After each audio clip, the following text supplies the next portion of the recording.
So today we are diving in deep and talking about how your thoughts are distorting your feelings, they're distorting your, behaviors, they're distorting your whole fucking reality.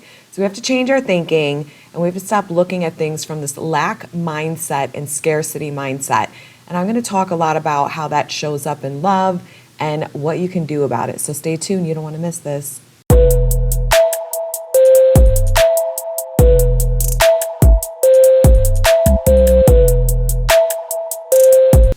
Hey everyone, my name is Velez. I am a conscious life and success coach, a former trauma therapist, and literally my mission has been, I guess in life, this is what I've been figuring out the last 12 years, is keep healing myself, and then I teach everybody else how to do it. Whatever I've overcome, I teach you all the ins and outs, the nuances, and really how to overcome anything inside of you that is telling you and making you believe that you're not fucking magnificent and that you can't have and be and do anything you want. So if that sounds amazing to you, definitely stay tuned because I drop videos 2 times a week.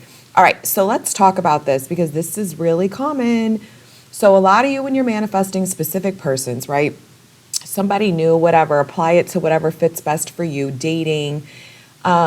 You guys really still come with the low self-concept, right? That something's wrong with me, that I don't get what I want. When you believe something's wrong with you, when you believe that things don't work out for you, when you believe you're not worthy, your perception is automatically distorted. You're going to assume and attach meanings that are not truthful, that are not factual. You just believe them to be so based off that distorted thought process, that distorted belief. So then you will start assuming, I have really bad hair today. You have to excuse, I have yacht hair. I went to the yacht. I was on the yacht again Sunday and it just messes up my hair so bad and I'm not washing my hair myself. So I go tomorrow anyways. I digress, little girl problems there. But when something happens in your reality, they say something, they do something, they don't say something, they don't do something. Whatever meaning you're assigning it it's such an indicator of your belief system. It's such an indicator of how you view you in relation to this person, in relation to this area of your life.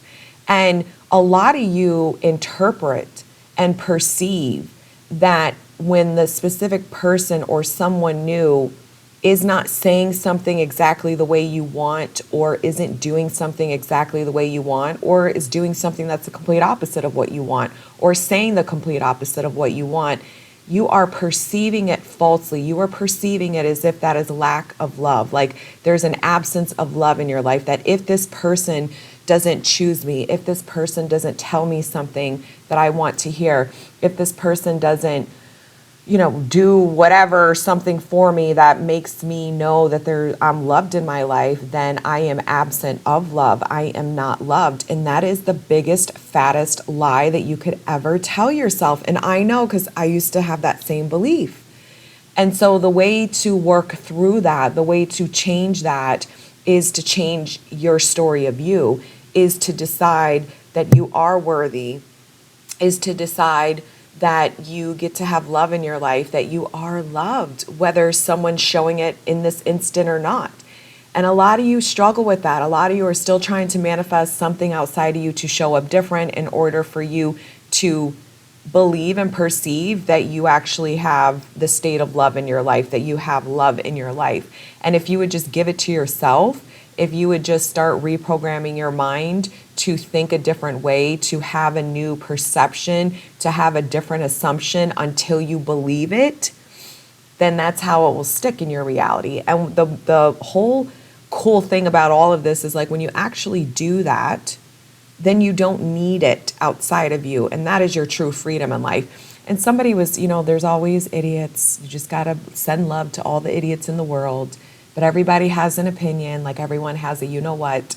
And I was that's just the nature of the game when you're online and you have tens of thousands of people watching your content, okay? So it's going to happen. But a lot of people are misinformed. A lot of people have false beliefs that we need attachment to people and things.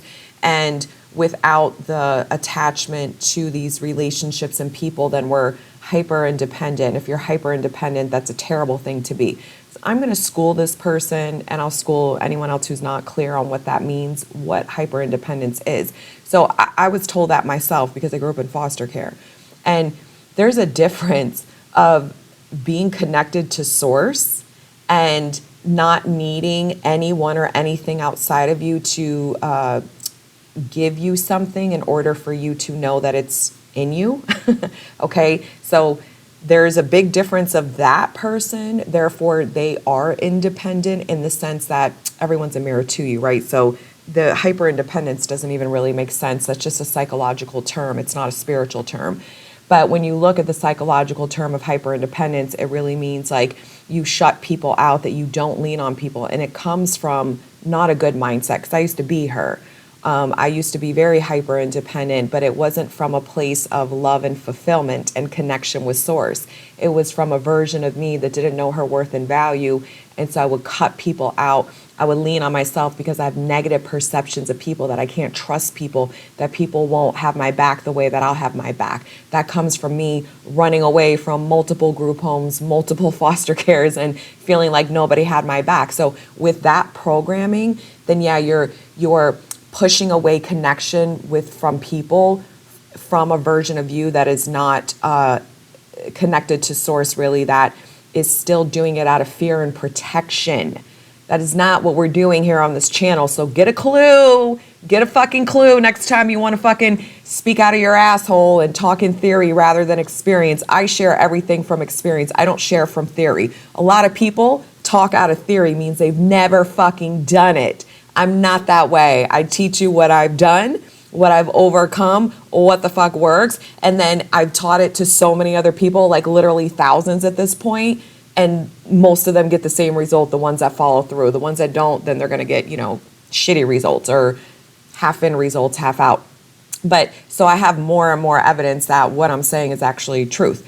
So when you are healed in the sense that you do not allow old programming to rule you, to decide for you who you are and what you get to have, and you've reprogrammed your mindset to a new belief, and you've built the connection with source flowing through you, and you tap into that, you are fulfilled, baby. You don't need anyone outside of you to know that you're loved. You don't need anyone outside of you to know that you're special. You don't need anyone outside of you to give you something, because it is already given to you, because you are already it, because you are connected to your true essence, which is source. So that is what all the spiritual work is to really unprogram the beliefs that make you feel separate from source, that make you feel like there's an absence of love in your life, there's an absence of abundance, there's a lack of this, there's scarcity, this, like all this negative thinking. And it's to reprogram to the truth, which is, no, I am from source. I am connected from source. So I am nothing but love. I am all right, abundant. I am amazing and incredible. And I am one. I am connected to all. So really giving it to yourself, and then you're able to really give it to others when you can really give it to yourself. So that is not hyper independence, by the way. So we don't need relationships. People are so fucking wrong with that. And the only ones who think that we do, it's really because they just haven't evolved. And it's not that I'm saying like, oh, I'm better than, because it's not. It's a process that we're all awakening to, and all of us will come to it whenever the fuck we come to it. Some people never will.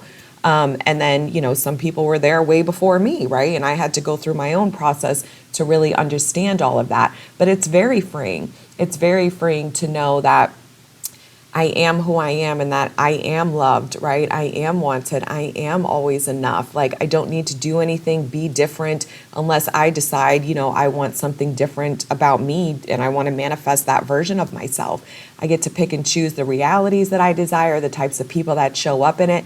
And then I just sit back in the sense of, I just do actions that support that new story of me and the reality I desire. And I trust to know that everything's coming to me in a state of flow. I don't got to go fucking force anything. I don't have to assume and worry that there's lack of this or lack of that. It doesn't even need to show up in my reality, because I already know it's mine.